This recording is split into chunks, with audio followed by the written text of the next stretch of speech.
వాస్తవం. ఎన్నికల షెడ్యూల్ వచ్చినప్పటి నుంచి చూసుకుంటే ఆంధ్రప్రదేశ్ నియోజకవర్గంలో నువ్వా నేనన్నట్లు ఉండేది. అది వాస్తవం, నేను ఒప్పుకుంటా.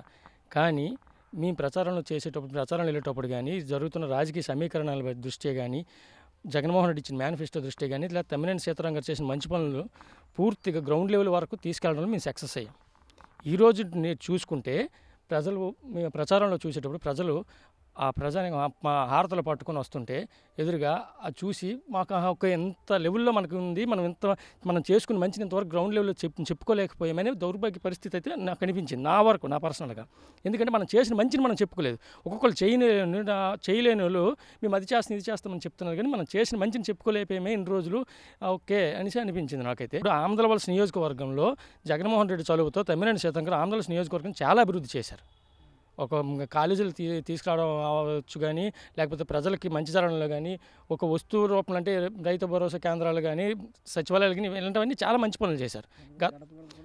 గడప గడప కార్యక్రమం కూడా ప్రతి ఇంటికి వెళ్ళి మేము చెప్పడం మనం సక్సెస్ అయ్యాం. ఖచ్చితంగా ఆంధ్రవలస నియోజకవర్గంలో వైఎస్ఆర్సీపీ జెండా ఎగరవేస్తున్నాం. తమ్మినేని సీతారాం గారిని గెలిపించుకొని జగన్మోహన్ రెడ్డి గారికి మేము ఒక ఎమ్మెల్యే అభ్యర్థిగా గిఫ్ట్గా ఇస్తున్నాను సార్. గడప కార్యక్రమంలో గడప ప్రతి పంచాయతీకి వెళ్ళి, ప్రతి గ్రామంకి వెళ్ళి నేను చేసిన మంచి ఇదమ్మని చెప్పుకొని ఈరోజు కూడా ప్రచారంలో కూడా అదే విధంగా వెళ్ళి ఓట్లు అడుగుతున్నారు. నేను ఈ మంచి చేశాను, నాకు మీరు ఓట్లు వేయండి అని చెప్పేసి.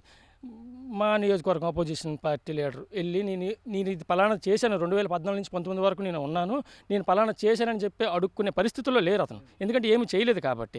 కంపల్సరిగా ఆంధ్రవలస నియోజకవర్గంలో భారీ మెజారిటీతో, గతంలో అయితే మన నియోజకవర్గం స్టార్ట్ 1978 అనుకుంటా నాకు తెలిసి, స్టార్ట్ అయిన తర్వాత ఎవరు గెలిచినా సరే 5,000, 2,000, 4,000 మెజారిటీతో గెలిచేవాళ్ళు.